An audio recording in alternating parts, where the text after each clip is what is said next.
pour rebâtir sur d'anciennes ruines, restaurer, réparer les brèches.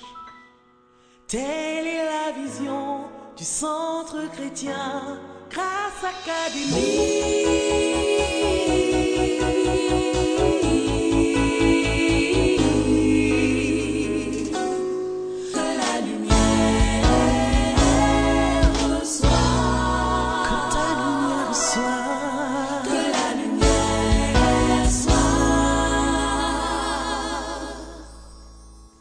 Académie. Gloire à Jésus. Dans le cadre du thème central, domination et expansion, nous avons commencé depuis plusieurs mois une série sur les relations, dominer dans les relations. Et maintenant nous parlons d'un sous-thème sur le mariage et la vie du couple. Et nous avons donné comme grand thème à ce sous-thème, bâtir et entretenir un foyer qui résiste aux tempêtes. Au fait, ce n'est pas parce que les gens ne se marient pas, ce n'est pas parce qu'ils ne se marient pas bien, et se marier bien veut dire bien choisir, organiser même la cérémonie. Ce n'est pas parce qu'ils ne sont pas prévoyants, mais quand on finit de se marier, il faut aussi entretenir. Donc, nous avons deux verbes d'action qui nous guident dans cette réflexion. Un survol rapide, comme j'ai l'habitude de le faire, sur ce que nous avons vu la dernière fois, avant de poursuivre, puisque c'est une suite logique. Dimanche passé, nous avons parlé de quitter pour s'attacher. Quand on veut se marier, il faut être capable de quitter pour s'attacher. Et c'est Adam qui a dit, l'homme quittera son père et sa mère pour s'attacher à sa femme. Et chaque homme devrait pouvoir le dire, selon Genèse chapitre 2, verset 23. C'est quand tu trouves ce qui est mieux que ton père et ta mère que tu peux déclarer cela. Amen. Nous avons dit que pour être capable de quitter, il faut une maturité. Maturité dans le jugement et maturité dans le choix. Il faut que tu t'informes pour pouvoir prononcer un jugement.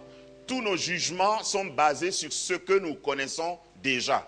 Et si ta connaissance est erronée, ton jugement sera erroné. Donc, avant de se marier, la maturité ici implique que tu vas te former, tu vas t'informer et tu vas t'éduquer, tu vas t'instruire, tu vas maîtriser un certain nombre d'informations et de domaines avant de pouvoir opérer un choix avisé. Nous avons dit également que cela implique une indépendance morale, une indépendance psychique et une indépendance matérielle. Morale parce que tu peux tenir seul, tu peux rester seul et rester droit. Je dis souvent aux jeunes que c'est un bon célibataire qui fait un bon marié. Qu'est-ce que j'entends par bon célibataire? Ce n'est pas un célibataire qui a vieilli, mais un bon célibataire, c'est un célibataire qui reste debout, déjà, seul, debout. Et tu n'as pas besoin de quelqu'un pour t'applaudir, pour t'apprécier, puisque Adam n'en avait pas. Adam a nommé tous les animaux, il a travaillé et personne n'a applaudi. Certains grandissent et ont toujours besoin de quelqu'un pour dire courage. Sinon, ils vont en retard à l'école. Sinon, ils vont en retard au boulot. Il faut être moralement solide. Indépendance morale, indépendance psychique. Il faut une indépendance matérielle. Indépendant matériellement. Ne te marie pas pour rester chez le cousin. Ne te marie pas pour rester toujours, habiter toujours chez papa. Même si papa t'a donné une maison dans la grande cour. Déménage. Voilà, et ça c'est un de mes principes. Avant de célébrer le mariage, je m'assure que les futurs mariés ont déjà résolu ce problème. Alléluia. Quitter implique un intérêt plus grand que ce qu'on a. Si je dois quitter pour m'attacher à toi, je rappelle, il faut que tu me démontres que ce que tu vas me donner là est plus important que ce que j'avais. Sinon, je ne quitte pas. Avant que je m'attache à toi, il faut que tu me donnes la preuve que tu es mieux que mon papa et ma maman. Moi, je suis un garçon, on me dit de quitter papa et maman pour m'attacher à toi. Tu as quoi? Tu vas me donner quoi? Est-ce qu'il y a gombo? Comme disent les jeunes. Tu veux que moi, je m'attache à toi comme ça seulement? À tisser. Pour aimer, il faut savoir de quel amour il est question. Quand quelqu'un te rencontre et dit « je t'aime », maintenant tu es instruit, il faut lui poser la question, tu parles de quel amour? Parce qu'il y en a 4 types, il y a 4 sortes différentes. 4 types d'amour, il y a l'amour fraternel, philéo, en grec, il y a l'amour charnel, l'amour érotique, éros, il y a l'amour amitié, amitié simple, stérego, et il y a l'amour agapé, l'amour divin. Dans le mariage, pour qu'un mariage réussisse, il ne faut pas forcément l'amour philéo. Ça va choquer beaucoup de gens. Parce qu'il y a beaucoup de frères dans l'église qui veulent dire à leur femme, il faut m'aimer seulement. Aime-moi tel que je suis. Je suis mauvais, mais il faut m'aimer. Parce que l'amour vrai aime seulement. Ça ne peut pas marcher dans le mariage. Quand vous vous mariez, il faut que vous alliez tous les 4. Il faut que vous soyez capable de dire à celui qui est en face de vous, je veux te prouver que je suis digne d'être aimé. Oh oh, il y en a qui sont déjà fâchés contre moi. Parce que vous avez déjà entendu prêcher l'amour dans le mariage, là, ça doit être sans condition. C'est très beau comme phrase. Mais l'expérience, celui qui vous parle là est marié. Hein. Mais dans le mariage, il faut qu'il y ait un engagement. Il faut qu'il y ait un effort de part et d'autre. Donc ne me chante plus tel que je suis sans rien à moi. Il faut avoir quelque chose en toi. Parce que le chant dit bien, sinon ton sang versé pour moi. Moi, je n'ai pas versé mon sang pour quelqu'un. Et puis l'amour, c'est sur cette terre.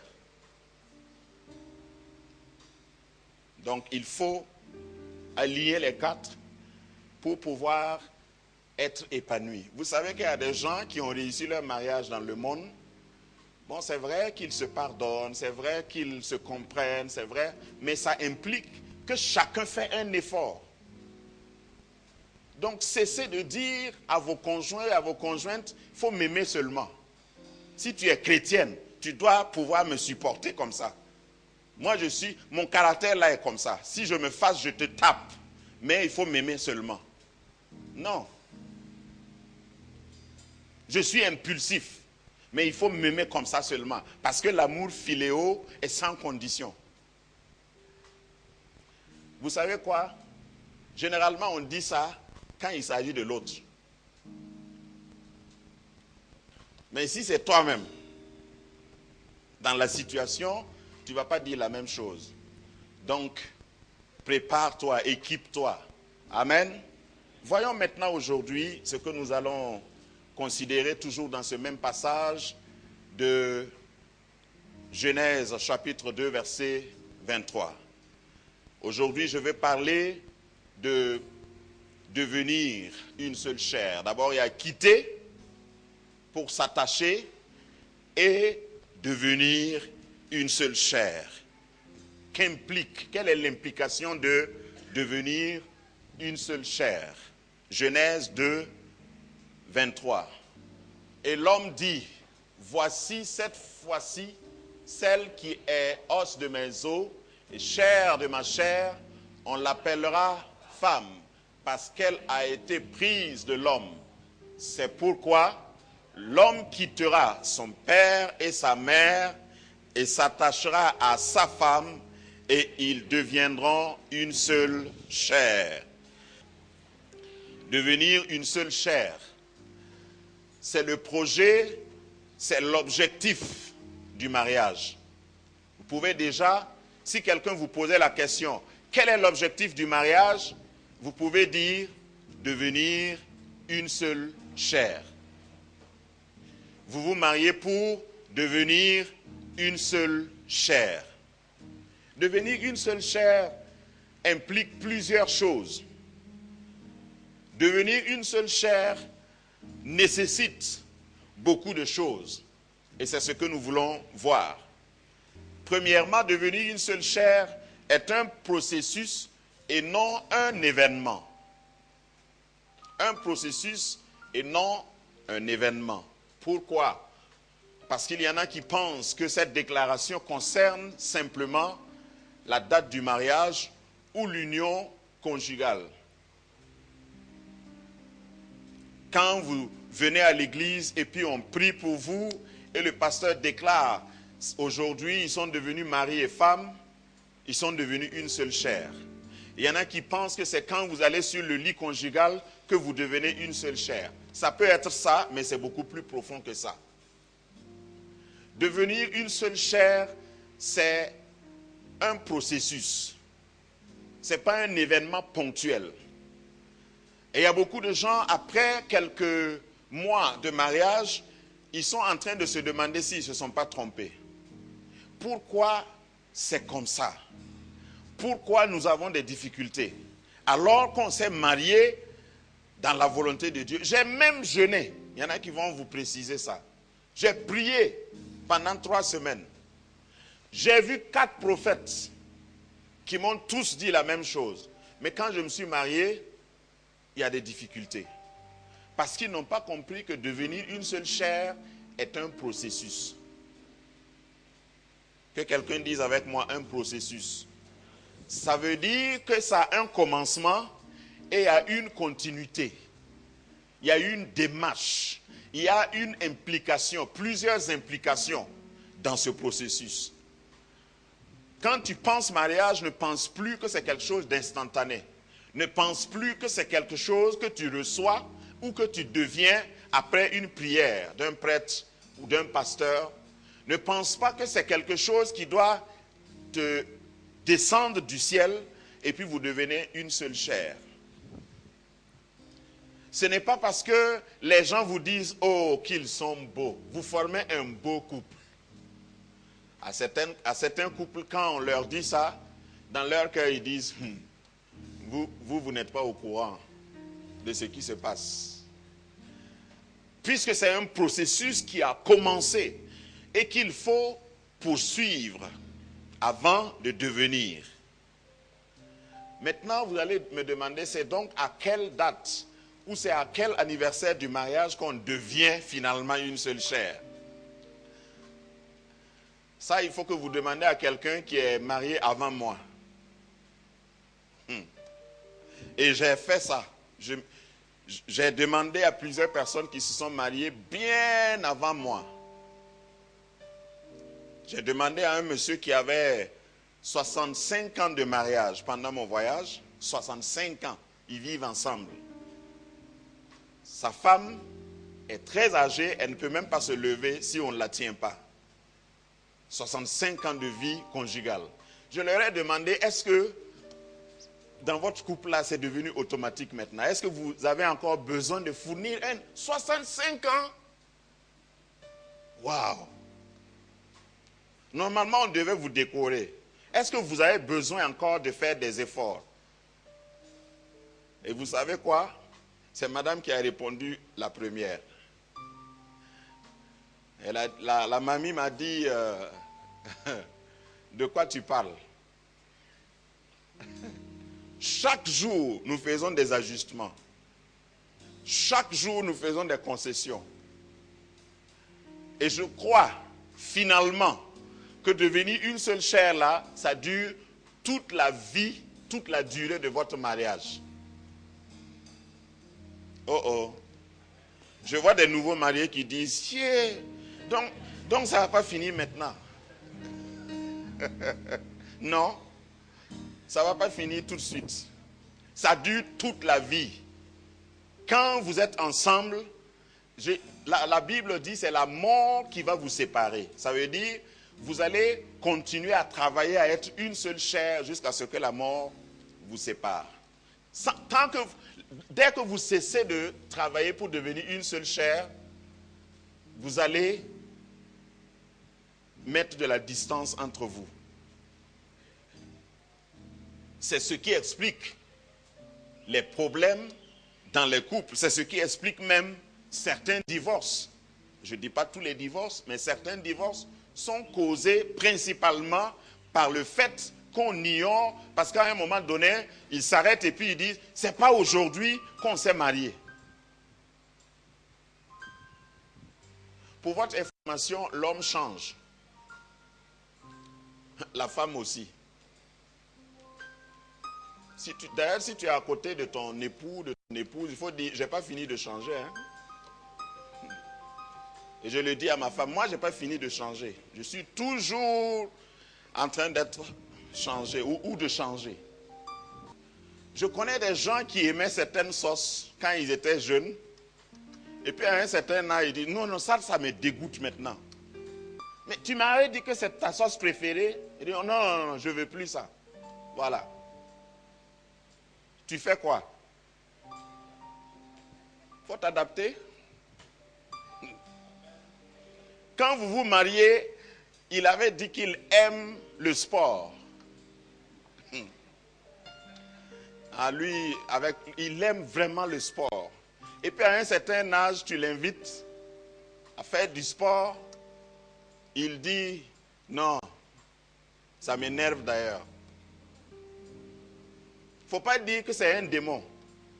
Parce qu'il y en a qui, très spirituels qu'ils sont, ils vont s'arrêter là et dire, il faut prier pour mon mari. Parce que je ne le comprends plus. Il y a quelque chose, il y a un esprit en lui. Ce n'est pas un esprit, hein. C'est une évolution. Il a changé. Il faut s'adapter. La capacité d'adaptation dans le couple est quelque chose, un élément très important dans la survie et dans la qualité relationnelle du couple. Il y a beaucoup de choses qui arrivent dans un couple, des changements qui dépendent quelquefois pas de vous. Donc il faut avoir une capacité d'adaptation. Ce n'est pas un événement, c'est un processus. Devenir une seule chair implique que tu es entré, préparé, équipé, d'accord pour traverser le temps sans lâcher la main de ton conjoint, de ta conjointe. Et je prophétise sur ta vie de couple que les temps vont passer, mais ton couple va rester. Les circonstances contraires ou favorables vont souffler, mais vous resterez ensemble. C'est cette détermination qui fera que vous allez devenir une seule chair. Une seule chair ne veut pas dire que toi tu disparais et puis c'est ta femme qui apparaît. Ou vice-versa. Une seule chair veut dire que bien que distinctes, vous décidez d'avancer ensemble. Si tu vois l'un, tu as vu l'autre. Tu tapes l'un, c'est l'autre qui crie. Tu parles à l'un, l'autre te répond. C'est ça le processus. Grâce Académie, une vision, une plateforme, un cadre d'expression et d'épanouissement pour tout l'homme. Une ambassade du royaume de Dieu, un peuple d'adorateurs, un centre multiracial, une église sans cloison avec pour seule passion vivre la réalité de l'évangile de Jésus-Christ. Grâce Académie, une voix prophétique et une vision pour sa génération. Situé à Ouaga 2000, à 700 mètres de l'ambassade des États-Unis, côté Est. Grâce Académie.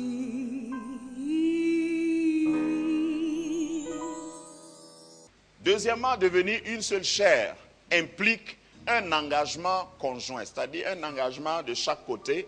Il faut que l'homme s'engage, il faut que la femme s'engage. Je vous ai donné cette image d'un monsieur qui, parlant de marcher ensemble avec le Seigneur, il a donné l'image d'un petit garçon qui marchait avec son père. Ils marchaient, ils traversaient la rue, ils sont sortis de la maison, ils marchaient ensemble. Et puis ils se tenaient la main. Et c'est le petit garçon qui tenait la main de son père. Arrivé à un niveau, il devait traverser un pont très haut. Et au milieu du pont, le petit garçon a regardé en bas et a vu la profondeur. Il a levé la tête, il a dit à son père, « Papa, attrape ma main. » Quand il sortait de la maison, c'est lui qui avait attrapé la main, qui tenait la main de papa. Mais dans le danger, il a dit, « Papa, c'est mieux que tu tiennes ma main. » Pour dire que pour marcher ensemble, il faut que vous vous teniez la main. Mais il y a des situations que vous allez traverser où tu sens que tu es très faible. Alors tu dis à l'autre, hier c'est moi qui tenais ta main, il faut que tu tiennes ma main aujourd'hui. Parce que je sens que j'ai peur, ou bien je sens que je suis menacé, je sens que je suis malade. Il faut un engagement. Il faut que chacun des deux dans le couple soit conscient de cet engagement. Quand l'autre a besoin de moi, quand il va me faire appel, je répondrai toujours présent. Pour devenir une seule chair, ça implique tout ça. Il y a des gens qui démissionnent. À un moment donné, il dit, je suis fatigué maintenant. Toi aussi, tu n'as qu'à faire. Ah. Est-ce que c'est moi seul? Pourquoi le mariage là marche là? C'est pas moi seul. Toi aussi, tu n'as qu'à faire. Dès que vous entendez des paroles de ce genre, vous savez que le couple est en danger. L'ennemi numéro 1 du couple, c'est la mésentente. C'est quand vous avez ou vous émettez un son discordant, quand vous n'êtes pas dans l'unité. Et le père de ces situations, ou l'artisan de cette situation de mésentente, c'est bien le diable. Le diable ne veut pas que vous soyez un. Luttez toujours pour rester unis. Un engagement conjoint. Troisièmement, pour terminer, devenir une seule chair, c'est un présent continu. Ce n'est pas quelque chose que tu fais une fois et puis tu dis, bon, j'ai fait ma part. Tu le fais tout le temps. Tu continues de devenir. Et si quelqu'un te demande à un moment donné, est-ce que vous êtes devenu une seule chair? Parce qu'il y a quelqu'un qui a fait cette observation en regardant un couple pastoral et il a dit, certainement que dans ce couple-là, comme tous les deux servent le Seigneur, il ne doit plus y avoir de problème entre eux. C'est ne pas connaître la nature de l'homme. L'homme qui s'unit à un autre, qui s'engage avec un autre homme, a toujours besoin de sa visée, de s'engager personnellement. Donc c'est un présent continu. Bien que ce temps-là n'existe pas dans la conjugaison française, un présent continu veut dire que tu es toujours en train de devenir. J'ai commencé et je suis toujours en train de devenir. Mon couple est toujours en construction. Et ne te moque pas d'un couple qui bat de l'aile, qui a un problème dans son foyer. Il ne faut pas dire, ah, on bénit le Seigneur parce que nous, en tout cas, même si on ne s'entend pas, on est mieux que eux. Au fait, la fierté de certains chrétiens se mesure à ça seulement. Ils cherchent ce qui est pire qu'eux et ils se comparent. Ils disent, au moins nous, on est mieux qu'eux. Ceux qui avancent dans la vie se comparent à ceux qui sont plus grands qu'eux. Et laissez-moi vous dire, les couples fidèles, ce n'est pas les couples qui n'ont pas de problème. Les mariages qui réussissent, ce n'est pas les mariages qui n'ont pas rencontré de difficultés. Quelquefois, ce n'est même pas toi qui vas provoquer les difficultés. Et je t'annonce que les difficultés viendront, que tu le veuilles ou pas. Que tu pries ou pas, les difficultés viendront. Se marier, c'est un bonheur. Je termine par cette note. Ça veut dire qu'en le disant, tu t'es engagé à te battre pour la survie de ton couple. Garde, défends, protège ton couple. Si tu es déjà marié, dis-toi que ça peut arriver.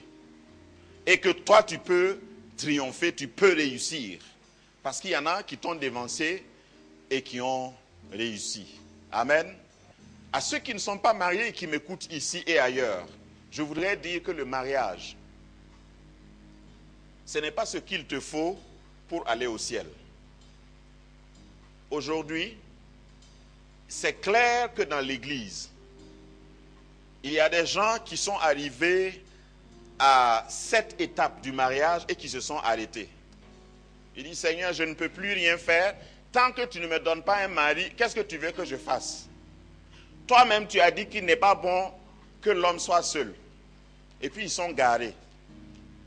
Sors de ton garage.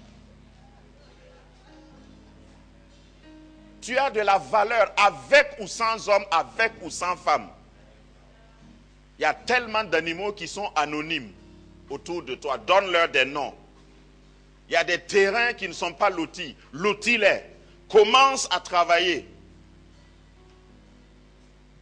Il y a 2 dimanches, je disais que pour que l'homme se marie, il a fallu une interruption divine. Je n'ai pas dit intervention, interruption. Dieu a dû donner un choc, une piqûre pour l'endormir. Sinon, il n'était pas disposé. Il était tellement busy. Travaillait. Il fallait qu'un profond, la Bible dit un profond sommeil. Donc, continue de travailler. Le mariage, là, ça va venir. Si tu travailles, tu continues de t'occuper de ce que Dieu t'a créé pour faire, le mariage viendra. Je suis sûr que depuis ma naissance, si j'ai consacré ma jeunesse à Dieu, si je suis sur la voie que Dieu a tracée pour moi, je marche dans sa volonté, ma femme se trouve sur ma route. Elle ne peut pas être ailleurs.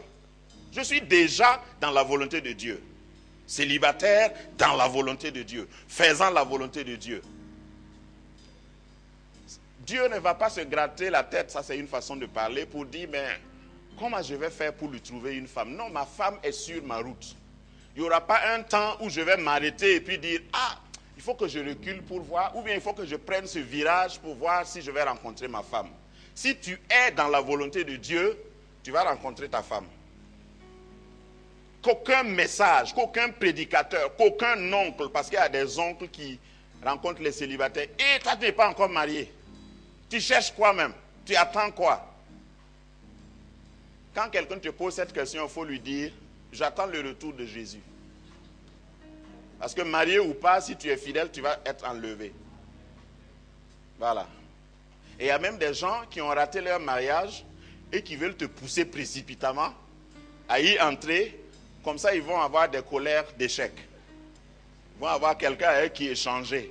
Tu as vu? Les femmes là sont comme ça, hein? Ou bien les hommes sont comme ça, hein? Ne t'associe pas, n'écoute pas ces personnes-là.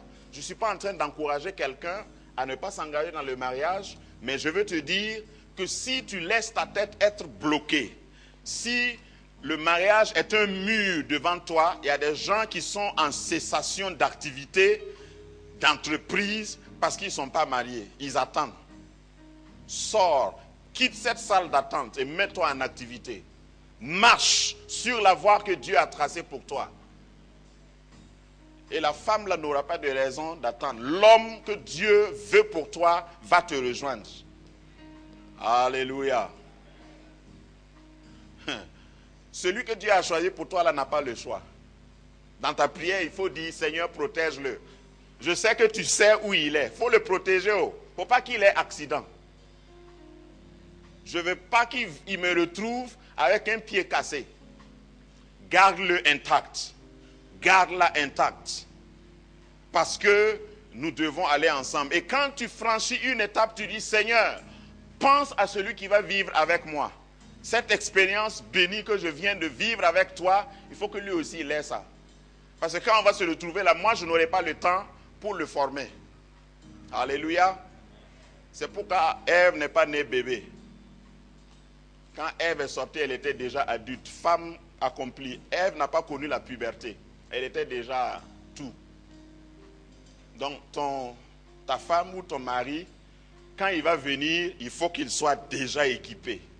Et c'est dans ça que tu vas savoir que ça là, ça c'est mes os. Ça c'est ma chair.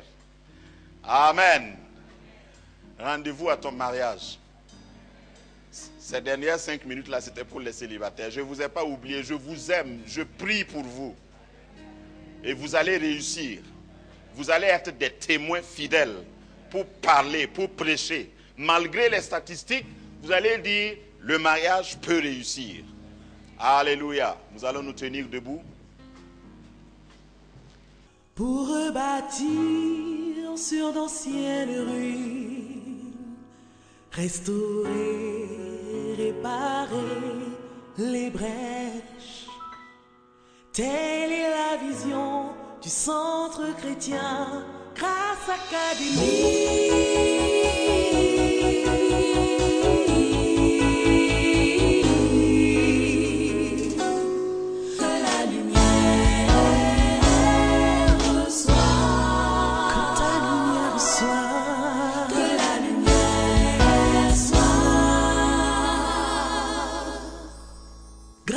Académie.